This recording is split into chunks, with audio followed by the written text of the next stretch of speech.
It was A.W. Tozer who said, what comes to our minds when we think of God is the most important thing about us. Think about that.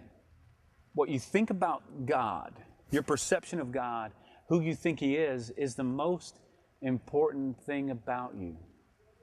I think it's true. I think it defines everything about who you are and what you believe about life. The Bible tells us in Romans 1 that God has revealed Himself to us in nature just by what He's made. It's simple logic that you can't get something from nothing. And kind of like this old cotton mill here. It didn't just happen, right? There's a story here. Nobody would believe that these bricks and all this just came together without some kind of builder. There's a story here. And just as God reveals Himself, through nature and all that He's made, through the power that He reveals to us in the thunder and the lightning and in the mountains and the oceans and all of the universe, God has shown Himself great. It's true. I think all of us know that He exists.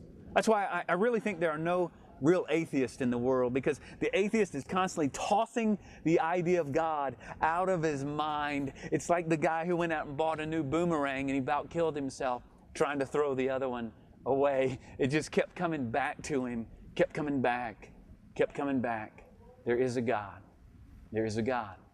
In fact, Romans 1:20 says, His invisible qualities and His character has been revealed to us through all that He's made, so that we're without excuse.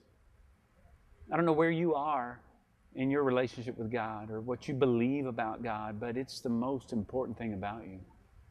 And a life apart from God is really no life at all. In fact, the moment that you're living a life outside of God or away from God, you're living a kind of pseudo life, a false life.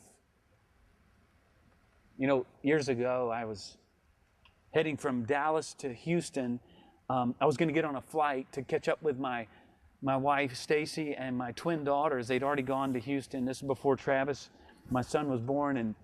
And so she was already in Houston. I was going to catch this flight. So it was a Wednesday night. It was kind of a crazy night for me. And I was in meetings and a busy day. And then I ran from work to the airport. And I got there. I barely made it on time. Went through security, the whole deal. Got my ticket and ran through.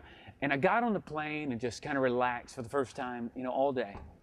Busted out a book and I started reading. And then the pilot comes over the intercom system, and he says, welcome to flight so-and-so. We'll be flying at such and such feet.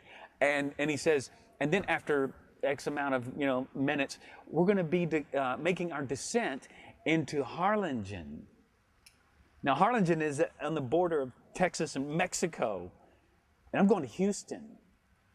And so in the moment, and my mind just raced through. Now, wait a minute. I purchased the ticket. There's no way I would have gotten the wrong ticket. I thought about, they wouldn't have let me go to the wrong terminal, get in the wrong gate, get on the wrong plane. What happened? I'm on the wrong plane. And then he comes back on the intercom system and he says, I'm sorry, this plane will be making its descent into Houston, and then we'll be going to Arlington. Well, everybody in the plane, including me, is like, oh my gosh. And so, because no, there's no way I'm on the wrong plane. Well, the rest of the flight, I thought about this, and I thought about it later. If I'm on the wrong plane, it's not just that I end up in the wrong destination. Think about this. If I'm on the wrong plane, everything about the flight is wrong. Everything. Think about this. The person I'm sitting next to, I'm not supposed to be sitting next to them, right? The seat I'm sitting in is not the seat I'm supposed to be sitting in.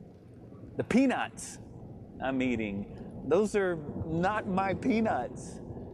They're on the other plane. The flight attendants, those are the wrong people. What I'm looking at outside the window, I'm not supposed to be seeing that because I'm on the wrong plane. Everything about the flight is wrong. How about this? The pilot is the wrong pilot, right? But God's revealed Himself to us. And he's shown himself so that we might live with him, so that our life will be true and right and beautiful, and we'll see all that he intends for us to see in this life. You might think, well, I'm going to get this right. This is important. How has he revealed himself to us? Well, he's revealed himself to us, as I said earlier, general revelation just through what he's made, right? Just through what he's made. He's also revealed himself to us through his word, the Bible. But the Bible, see, ultimately points us to his ultimate revelation, which is in Jesus Christ, the incarnate God who's come to us to show himself. People ask me, Jeff, how do you know that God exists? Because he came here and told us so. So it's through his revelation of his son, Jesus. He's also revealed himself through his body, other people. You've met other people who seem to know God. He reveals himself through other people, and he reveals himself, listen, I'm certain that he's revealed himself to you personally, up close and personal. Hasn't he? God is awesome. And I want you to know this. He's not who you think he is. And I say this because he's holier than you think. He's bigger than you think. He loves you more than you know. God is unfathomable. He's indescribable. He's awesome. But listen, he's not unknowable. You can know him, but he's not who you think he is. And what comes to your mind when you think of God, it's the most important thing about you.